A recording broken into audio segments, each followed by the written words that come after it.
Hi, Z-Fam Mama, middle of the summer, well, kind of towards the end. But anyways, I wanted to come to you and talk a little bit about an update on our summer plans and our reading challenge and a couple of things I hadn't mentioned before. So we'll just start here and I'll get going. We have just been in the process of redoing, imagine me rearranging again, but rearranging because we're adding Dallas in for homeschool. So I've rearranged the office area, school area I should say now, and we're still in the process of hanging up posters, and I got this really cool thing I gotta show you from IKEA. I don't know, maybe it's for a bathroom or something, but this pole, and it has these little clips so you can like hang their artwork up on it. So we're gonna hang that probably somewhere here, but as you can see, and move posters around since we have Dallas and Grace. So we're gonna be rearranging posters. Anyways, the poster for the summer.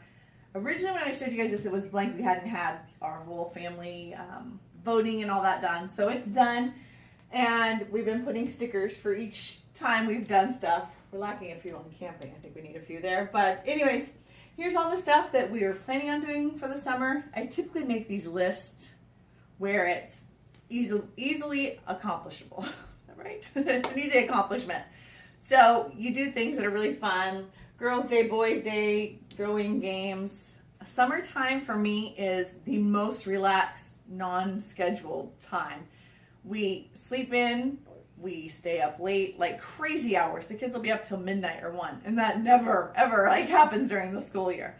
So anyways, summertime is really fun, and it's not scheduled. This is just fun for us. Let's schedule in some fun, and go and do things so you're not at home all day. And then our reading challenge, which you guys have seen this if you watch my other videos. Each kid has a spot for them to do, read 2 books at a time, and then they get a prize. So right now, my daughter just finished her 4th book. And so now we're going to head off to Baskin Robbins. And as you can see, the boys, they're in a competition with each other to see who can read, more books. So we'll see how that goes. But I want to talk to you a little bit about this because books, I know I said in my other video, at grade level, so that these kids are reading, I don't want my 6th grader, my 7th grader now, reading a 2nd grade book and going, oh, write it down. Like, I want to challenge his brain a bit. But for Grace, who's had vision therapy, who is behind with some of her reading, I would say speed and whatnot, I want to encourage her to read, not make sure you get your 8 books, but become a reader where she loves reading and enjoys it. And I'll tell you, the first 3 books were really, really tough. She switched over to Junie B. Jones. And it's, I want to say like a 2.7 grade level.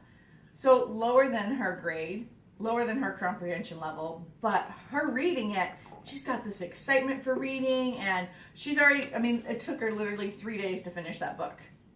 These have taken her like 2.5 months to get through these 3 books. So my whole thing is I feel it's really important these kids have a love for reading, not you have to read this book and you have to read that book.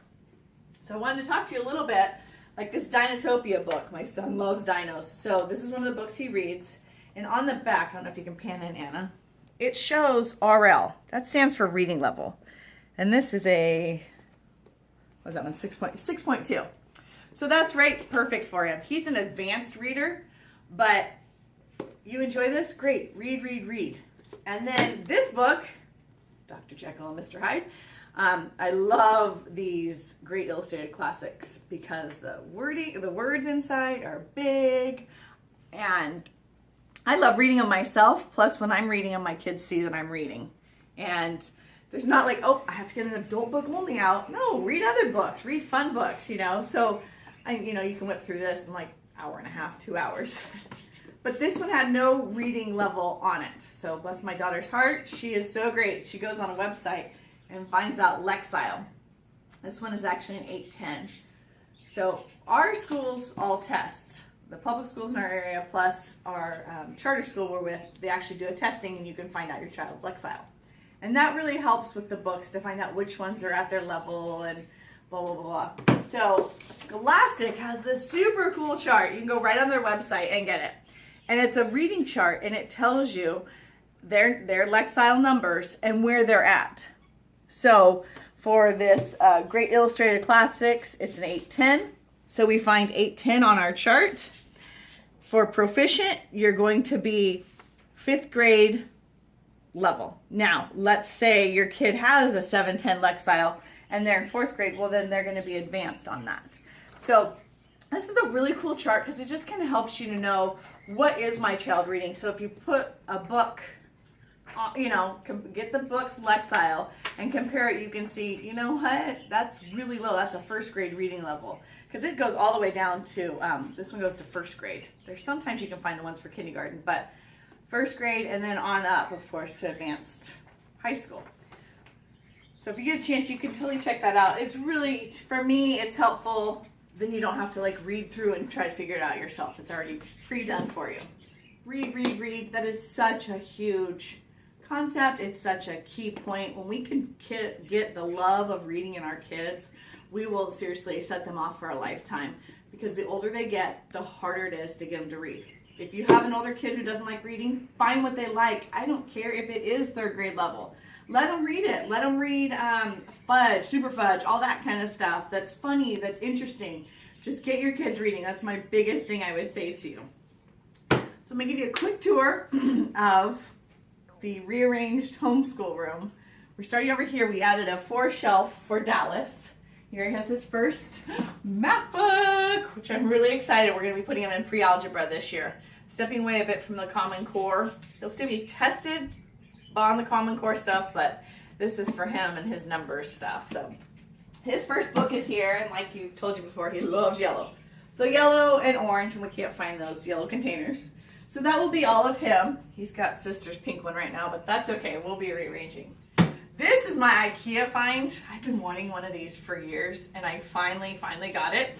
It houses all of our paper. So I have stickers in this one. Okay, stickers, paper, printer paper.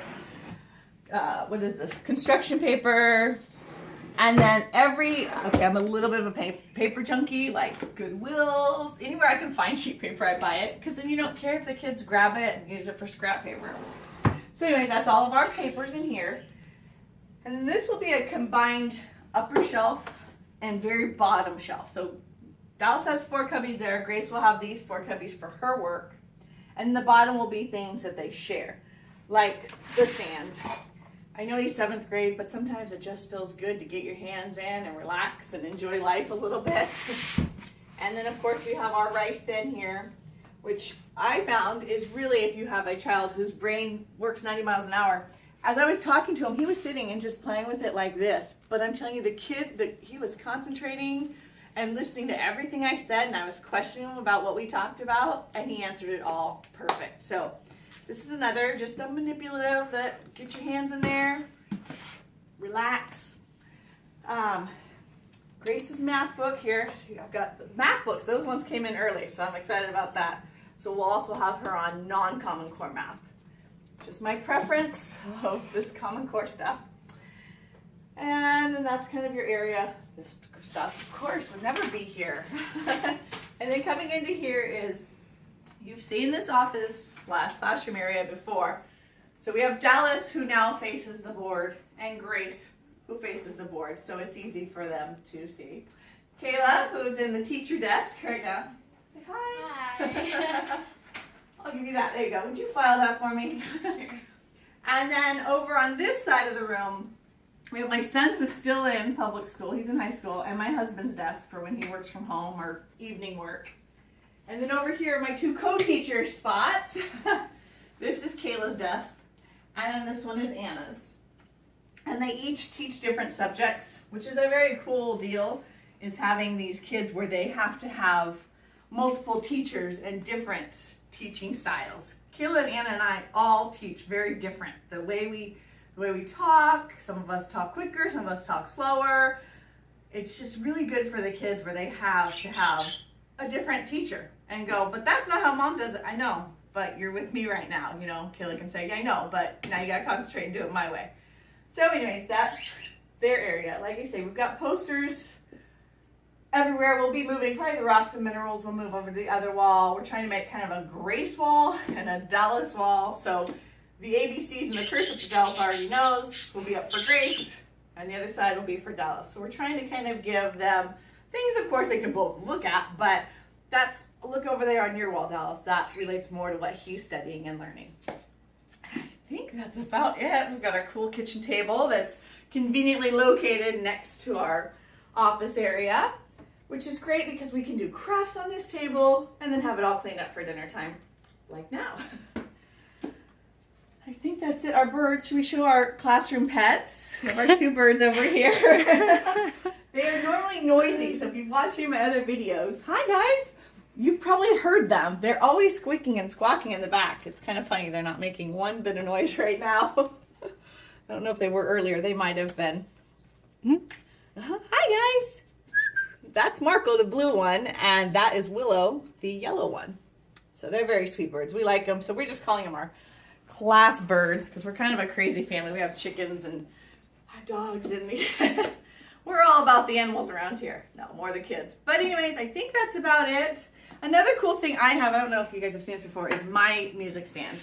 My daughter's music stand for you, but I have a music stand that I love because it's easily to move. I can move it around. I can give verbal tests. I can have the kids come and stand here, raise and lower. They can give reports. They can talk about things. And it gives them that podium feel with something in front of them so they're not like, what do I do with my hands? You can put your hands on here. So this is another very cool thing if you find it. I actually found this at Goodwill and then I painted it. Pink, of course. And so I